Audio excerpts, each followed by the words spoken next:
4 perkara kalau mau kau bahagia. Ini 4. Mudah-mudahan pulang ki di sini bahagia semua maki. Ya. Nah, apa resepnya? Yang pertama kata Nabi, darun wasi'. Apa itu Ustaz? Rumah besar dan lapang. Nah, Nabi Lau, tidak masuk mas saya Ustaz. Rumahku tipe 21. Baru masuk sampai mungkin di dapur. Iya toh? Iya toh? Iya. Baru ki masuk, sampai di dapur. Nabi bilang ada temanku, Nabi bilang, baru ki meludah di luar, sampai di dapur. Iya toh? Oh ternyata lebih kecil rumahnya Rasulullah. Bapak Ibu, saya sarankan kalau pergi umroh, jangan cuma pergi update status. Pergi lihat itu rumahnya Rasulullah. Ada namanya Museum Rasulullah di Madinah, itu masuki di situ. Divisualisasikan 3 dimensi bagaimana kita lihat rumahnya Nabi. Rumahnya Nabi itu Pak, kalau berdiri, itu kepalanya sampai di langit-langitnya. Ada di sini begitu? Ada? Bohong ki kalau ada. Nabi kalau sholat Pak, dalam kamarnya, kalau sholat, itu kakinya Rasulullah menyentuh kepalanya istrinya kalau sujud. Bisa dibayangkan bagaimana kecilnya itu rumahnya Nabi? Tapi pernah kita dengar Nabi kekerasan dalam rumah tangga? Pernah kita dengar? Enggak. Pernah kita dengar Nabi galau? Pernah kita dengar Nabi pinjol? Iya toh? Masya Allah. Tapi apa yang selalu kita dengar? Nabi berkata, baiti jannati. Rumahku laksana sorga bagiku. Bapak, rumah tipe 75. 3 lantai. Kamar 7. Ber-AC semua. Tapi kenapa kita tidak tenang dalam rumah? Iya toh? Nabi Bu, Pak, kita tahu berapa istrinya Nabi? Itu ibu nak pura-pura lagi tidak tahu. Begitu takutnya kalau poligami ki. Berapa istrinya Nabi Pak? 10 telu. 13 Pak. Tapi tidak pernah itu kita dengar istrinya bertengkar gara-gara kamar. Tidak pernah kita dengar Nabi yang kecil rumahnya itu bertengkar istrinya. Tidak pernah Pak. Nah kita rumah besar, 1 istri, la haula wala quwata illa billah. Berarti makna ini hadis, makna majasi namanya. Majas, kalimat majas, kiasan. Apa maknanya? Boleh punya rumah yang lapang. Kabagus tong itu kalau rumah yang lapang Pak. Enak tong. Kenapa? Datang sepupu tak dari Pindrang. Iko kutuh. Yasik ko iko. Iko anak upo. Tapi kalau rumah kecil, datang satu keluarga pusing maki di mana mesti dipimpang ini Pak. Nah kuasai rumah tak. Penting rumah, tapi makna di sini bukan sekedar rumah yang besar, tapi apa? Hati yang lapang. Biasa orang bilang, becuk-becukmu jek bolana kesih tapi manyamang isek di bolana. Kecil rumahnya tapi enak dirasa. Kenapa? Bagus sifatnya orang punya rumah.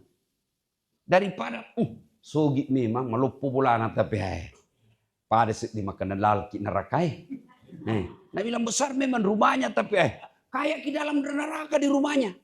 Berarti kebahagiaan bukan soal berapa kilometer, berapa meter persegi rumah, tapi selalu seluas apa kelapangan dadanya. Ibu bapak saudara-saudara sekalian. Nih, Pak, Bu. Bagaimana cara supaya hati lapang? Kata Allah, ala bizikrillahi tatma'innul qulub. Ketahuilah dengan berzikir kepadaku, maka hatimu akan jadi tenang. Loh, kenapa ada orang ustaz, ibu-ibu berzikir, ngapegang tuh tasbih? Kan canggih tuh tasbih sekarang Pak. Ada namanya tasbih digital. Ya toh, kenapa balik kuliah itu ustaz, ibu-ibu pegang tasbih tapi menggosip. Subhanallah. Subhanallah. Kenapa? Berarti bukan sekedar lisan yang zikir, tapi yang jauh lebih penting hati. Orang Bugis bilang macinno ngatinna. Bersih hatinya. Kalau hatinya bersih, insya Allah lapang dadanya. Dan ini hati Pak, menentukan keluangan dan kebahagiaan. Menentukan ini. Hati ini Pak, itu sebabnya Nabi katakan, dalam dirimu terdapat segumpal daging. Ada juga ulama mengatakan segumpal darah. Kalau daging itu sehat, darah itu sehat, gumpalan darah, sehat semuanya. Kalau sakit, sakit semuanya. Ada orang besar rumahnya, tapi mapet di hati. Sereati. Besar rumahnya tapi semua orang tidak suka di kompleks. Padahal besar itu rumahnya. Tidak ada orang suka. Kenapa? Kotor hatinya. Mungkin lihat itu namanya hebatnya itu hati Pak. Pernah naik mobil toh, saya naik mobil pergi Pindrang. Yang pegang setir apa? Apa? Tangan. Yang gas rem apa? Kaki. Yang melihat rambu lalu lintas apa? Mata. Yang berpikir sepanjang jalan? Otak. Tapi begitu ada tikungan, apa tertulis? Hati-hati. Jatuh? Tidak ada tertulis otak-otak. Rumah makan itu otak-otak. Iya toh? Di bandara. Yang menulis pengumuman, tangan. Yang melihat salah ketik, mata. Yang berpikir kalimat tepat, otak. Tapi ada pengumuman, apa nak bilang announcer? Perhatian, perhatian. Tidak ada bilang, perotakan, perotakan. Ini penting. Makanya kalau mau lapang hati, bukan dengan harta.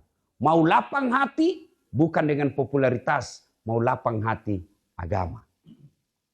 Ini yang datang begini. Agama itu membuat hati kita lapang. Kalau ada masalah, orang yang lapang hatinya, dia tidak akan jadi cemas. Kalau orang yang lapang hatinya, ada persoalannya, dia tidak akan pernah stres. Kenapa? Dia sudah lapang hatinya menerima. Nah ini contoh Ibu ya. Ada ulama, ustadz, guru, kiai, didatangi sama muridnya. Nah bilang muridnya, guru, banyak ini masalah aku bela. Himpitan ini rasanya hatiku ini mau pecah. Banyak sekali masalahku. Gurunya lalu dia bawa ke sungai ini muridnya. Kita tahu di sungai Bu. Kita tahu di sungai Bu. Tuh. Nah, dia bawalah ke sungai. Lalu gurunya mengambil satu genggam garam. Peje. Ya. Sebenarnya itu ini yang natakuti orang penyakit garam. Ternyata itu garam, saya pernah sakit Bu. Kalau orang kekurangan garam juga, itu sama orang bisa kena serangan jantung. Kalau orang kekurangan garam, tidak percaya kita tanya dokter Fuad. Kan dia tonsen dokter toh. Nah, itu orang Bu, kalau pernah saya kekurangan garam Pak, orang kelebihan garam, saya kekurangan garam. Nah, waktu itu saya di Singapura, lebih 24 jam hilang ingatanku. Dalam kejadian sehari itu tidak ada satupun yang tersimpan di memoriku. Apa sebabnya? Kurang garam. Bahaya tong itu kalau kelebihan garam ki. Apa? Pananakeng. Jadi kalau mau berhenti cerita suka mengamuk, jangan banyak garam di rumah Pak. Nah, Bapak saudara-saudara sekalian, ini guru dia ambil garam satu genggam, lalu dia ambil botol, gelas, dia simpan itu 10%. Setengahnya dalam genggamannya, dia kasih masuk di gelas. Lalu dia bilang gurunya, minum kok beda itu? Nggak boleh. Asin sekali pasti. Nggak boleh minum kok. Diminum. Langsung namuntahkan. Kenapa? Memang asin. Sudah itu setengah genggamnya lagi, nah kasih turun di sungai. Sudah itu ambil satu gelas, minum ke air sungai. Bagaimana rasanya? Segar. Begitu itu masalahmu. Kalau lapang hatimu menerima masalah, maka garam tidak akan berarti karena seperti dalam sungai. Tapi kalau hatimu sempit, seperti garam dalam gelas. Mapetjimu rasa. Begitulah hidup. Kelapangan dada hanya didapat dengan agama. Dan salah satu untuk kelapangan dada itu harus sering dengar dakwah. Ini gunanya orang dengar ceramah. Nabi bilang itu terus, Nabi bilang, kenapa? Kalau begitu jangan kau juga makan. Kayak itu terus jinu makan. Iya toh. Kalau begitu jangan kau mengaji. Kan dari zaman Rasulullah 1400 tahun yang lalu masih begitu itu juz Quran. Kenapa diulang-ulang? Supaya lebih bagus, lebih mantap. Kalau begitu jangan kau casi HP-mu. Karena itu juga kau ulang terus. Kalau ada orang bilang itu ulang, berarti itu bisikan setan. Dengar dakwah. Ini penting ini dengar dakwah. Karena kalau tidak dakwah, dari mana orang mendapat kelapangan dada? Dari mana orang dapat inspirasi agama? Kalau tidak ada dengar dakwah. Penting dengar dakwah. Kalau kau tidak dengar, kau tidak suka ustadznya, tidak mungkin dari salam pertama sampai salam terakhir 30 menit, tidak mungkin tidak ada kebaikan di dalamnya. Kalau kau merasa dengar dakwah 30 menit dan kau merasa tidak ada kebaikan di dalamnya, setan telah bercokol di hatimu. Maka ilmumu tidak bermanfaat. Yang kedua, kalau kata Nabi, kalau mau bahagia hatimu, markabun syari'. Apa itu artinya? Apa artinya Pak? Punya kendaraan yang cepat. Ada mobil, tapi mobil mogok. Bunyi semua, satu je tidak bunyi Ustaz. Klaksonnya. Kulai rusak semua, itu panik. Iya kan? Ini juga kalimat majas. Boleh dimaknai, boleh diartikan yang sebenarnya. Karena kalau bagus mobil, Pak, enak tom pergi ceramah. Bayangkan ini Ustadz kadang-kala kasihan. Lebih dihormati itu artis daripada Ustadz. Kalau artis datang, dijemput dengan penuh kemuliaan. Dikawal polisi dan tentara. Kasih mobil Mercy. Kasih hotel bintang 5. Apa je datang nak bawakan ki alamat palsu. Sekalinya kita butuh Pak Imam. Dijemput tidak. Dikirimi Grab. Ojek. Motor tua tuh kasihan. Mak bosi-bosi tompa. Dari Masjid Hajjah Siti Imam pergi BTP. Motor tua. Tidak ada tandal kakinya satu di belakang. Di situ engkau dong Pak Imam tak goyang-goyang kakinya di belakang. Terpaksa satu mantel diduai. Karena hujan nih Pak. Satu mantel diduai. Tak tunduk mi orang terus begini. Sampai midek belum Ustaz. Lah mana ini lagi 2 tikungan Ustaz. Coba. Kenapa kau tahu Ustaz? Pernah semua aku rasakan itu Pak. Basah hujan dari atas, dari langit. Basah kita dari bawah. Semprotan ban mobilnya orang. Sampai maki kodon di rumahnya orang Barasanji. 1 jam. Busa-busa kalepa. Tidak ada kipas angin. Sallallahu alaihi. Begitu kita mau pulang. Lo karena leki Pak. Satu sisir pisang. Baru nak kasih ke jalan kote 4. Nah tambahi uang 50.000 na bonyok-bonyok. Nah bilang suaminya, dek, kamasenan jo Pak Imam kodo masak begitu junusare bu na doa kamu gitu na kabar-kabar rumahmu. Apa na bilang istrinya, tambahi mi palik jalan kote di situ nih. Kasih cukui 10 lah. Ketawa ki bu karena kita semua begitu. Tapi apa makna daripada hadis ini? Selain kendaraan yang lagi. Penting juga Ustadz punya kendaraan Pak.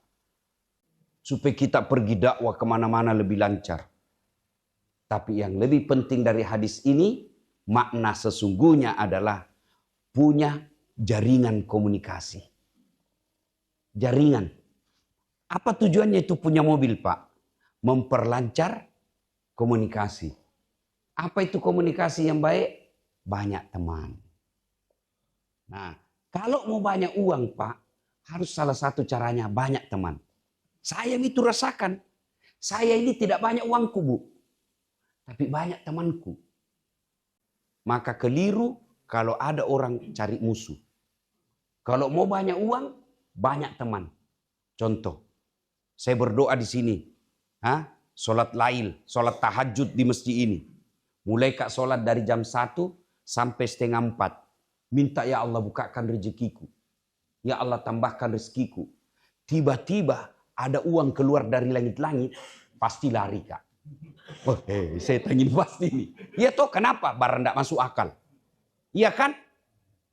Tidak mungkin langsung muncul uang dari tembok. Tidak mungkin. Begitu ada keluar, pasti lari gitu. Kenapa? Tidak logis. Tidak sunnatullah. Tapi dari mana itu uang? Ting ting. Ustaz, ada itu saya transfer. Dari mana itu transfer? Dari tangan-tangan manusia. Ketemu ki di warung kopi, ada bayarkan ki. Dari mana itu? Tidak mungkin malaikat yang turun bayar. Manusia. Berarti makin banyak temanmu, makin banyak tangan SMS banking. Iya, maka makna dari sini banyak teman. Ada orang kaya Pak, tapi tidak ada orang senangi. Banyak orang populer, tapi tidak ada orang senang. Begitu masuk warkop, tidak ada ajak bicara. Pernah jadi pejabat, tapi waktu pejabat dia jahat. Begitu dia pensiun, tidak ada orang mulia. Sampai ada mantan pejabat, saya pergi lihat dia. Di penjara aku dong. Apa Anda bilang, Ustaz, tidak ada nih temanku mau datang. Takut semua dikaitkan sama kasusku. Saya bilang, Pak, begitu memang itu namanya hidup. Jangankan manusia, kucing saja. Kalau nak tahu tidak ada ikan di rumah, tidak mau masuk Pak. Itu kucing. Apalagi manusia. Dia itu wali kota, gubernur, menteri, presiden. Apa karena dia hanya dihormati? Tidak. Apa yang dihormati? Nah jilat orang. Jabatannya, bukan orangnya.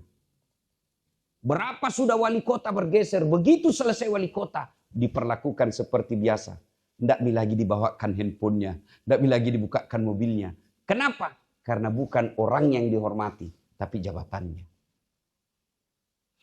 Maka perlu cari teman. Terutama ini adik-adik sekalian. Banyak orang bagus jadi rusak karena salah pergaulan. Itu sebabnya Nabi bilang, kalau mau kau lihat dasat, mau kau tahu jangan kau tanya bagaimana sifatmu dasat. Lihat siapa temannya. Kalau di sekelilingnya pakai kepala talang, apa bahasa Indonesianya itu pakai kepala talang? Penenggelam kapal. Iya kan? Maka hampir bisa dipastikan begitu juga sifatnya. Air tidak akan pernah menyatu dengan minyak. Sifat batil pasti akan susah bergaul dengan orang yang baik. Dan orang yang baik, orang yang tadinya tidak baik, karena berteman dengan orang baik, bukan orang baik yang datang ke orang jahatnya. Ada begitu, ada. Ada yang selamat, ada. Tapi 0,00%. Coba lihat. Ibu-ibu, tahu kulit kambing? Itu kulit kambing menjadi mulia karena dia menjadi pembungkus Quran. Lihat itu Pak. Ya, kulit kambing dikasih jadi bungkus Quran, dicium dulu.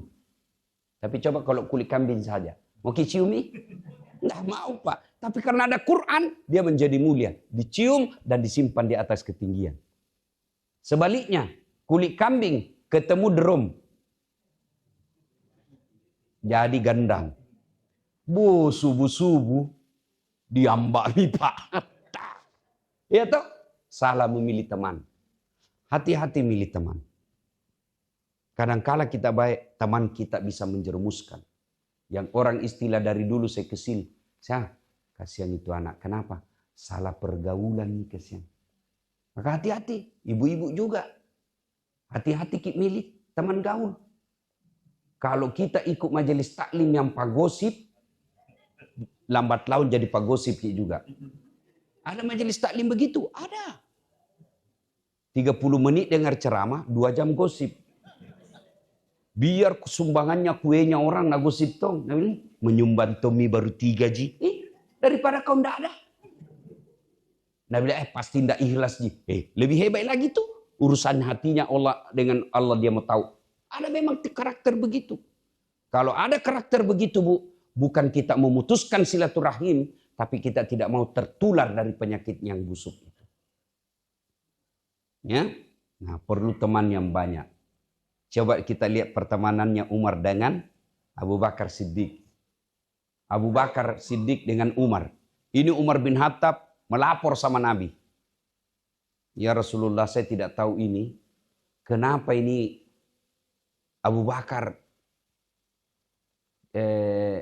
kau bahasa kasarnya, ndak nasuka kak mungkin. Kenapa ini nak benci sekali kak ini Abu Bakar? Kenapa aku bilang begitu? Umar, nak bilang rasanya tidak pernah kak ketemu kecuali saya dulu salam. Ndak pernah dia dulu salam sama saya. Kayaknya dia marah sama saya ini, kata Umar. Selalu saya bilang, Assalamualaikum warahmatullahi wabarakatuh ya Abu Bakar. Ndak pernah dia dulu ikat salam. Lalu Nabi balik kepada Abu Bakar. Betul itu Nabi bilang, Abu Bakar? Iya ya Rasul. Kenapa? Dia bilang, saya pernah mendengar Rasulullah, siapa yang bertemu sesama muslim, dan siapa yang duluan memberi salam, istana sorga baginya. Saya mau Umar yang miliki itu istana dalam surga. Menetes air matanya Umar bin Khattab. Nabi bilang, baik memang tongko pale kau Abu Bakar. Coba.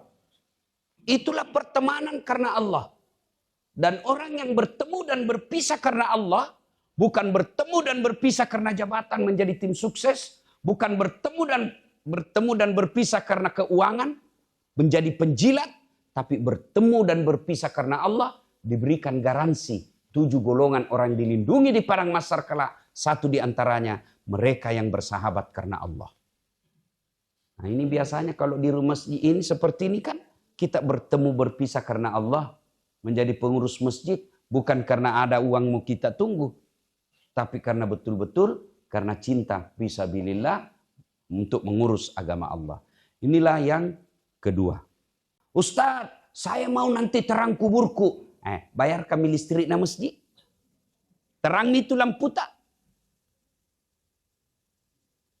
Pak, Bu, pernah kirasakan mati lampu?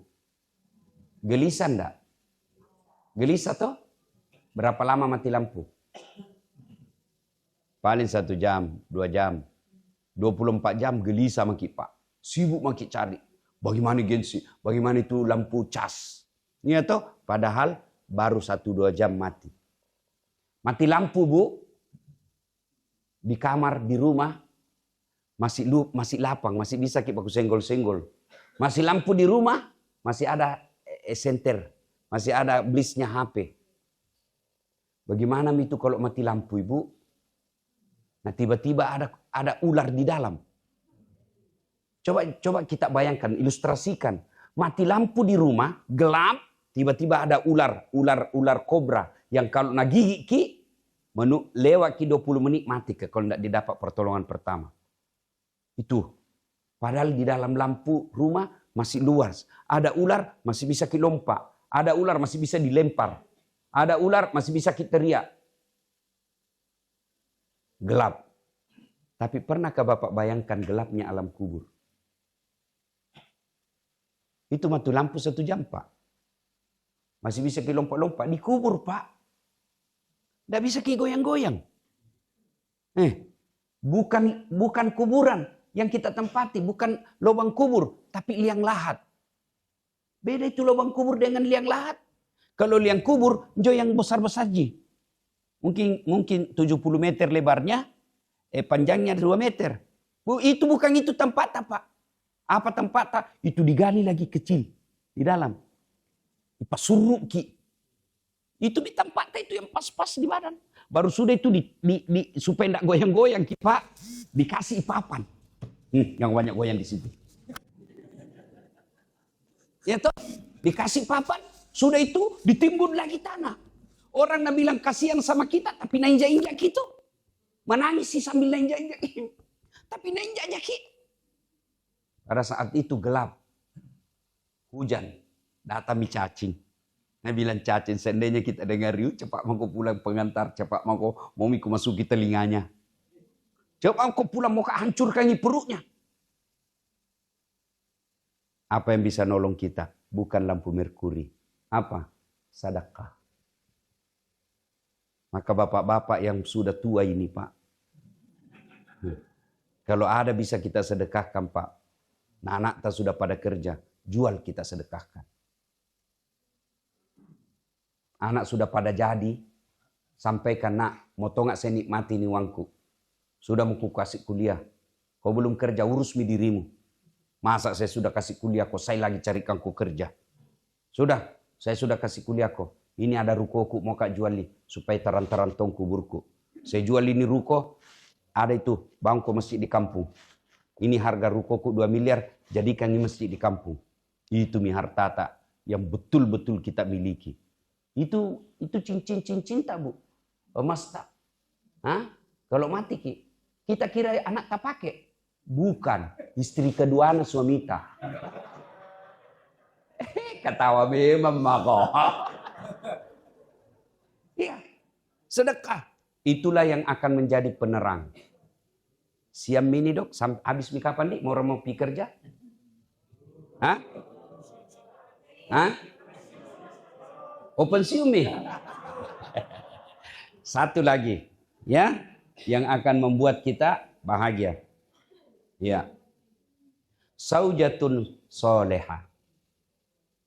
Istri yang soleha.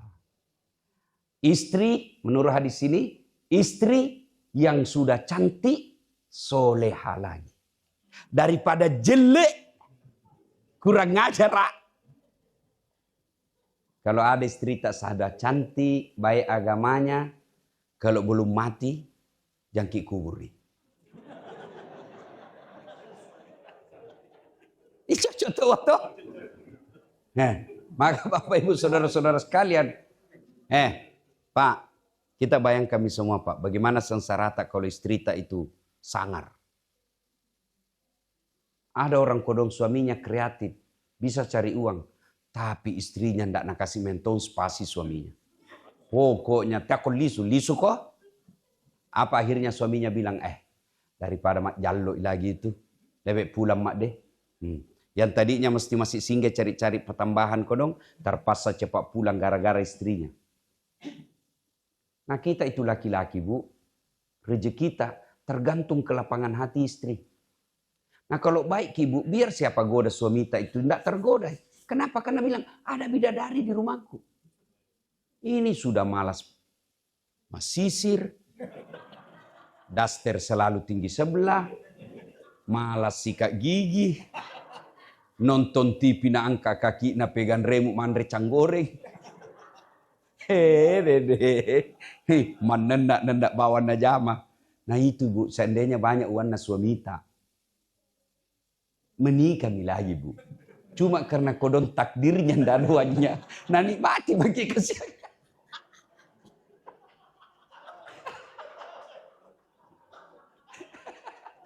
Apa boleh buat? Tidak ada pilihan.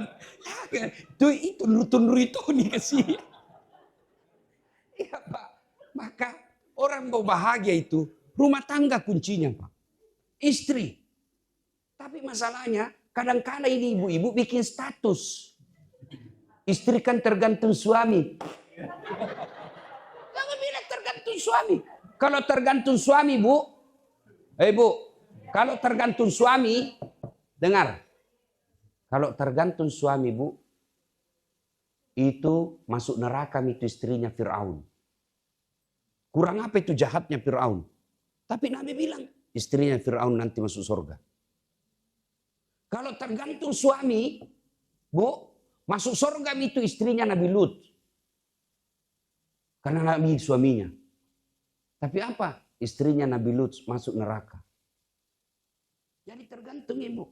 Maka ibu, jadilah istri yang soleha. Saya ini rasakan bu.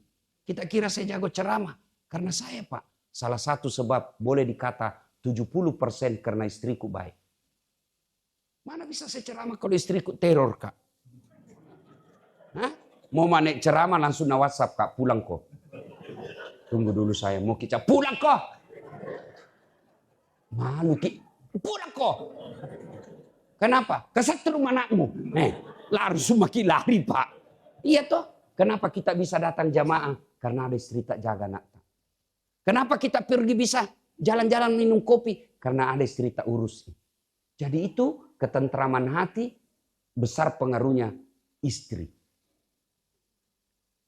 Ada orang setia sama istrinya meskipun tidak punya anak.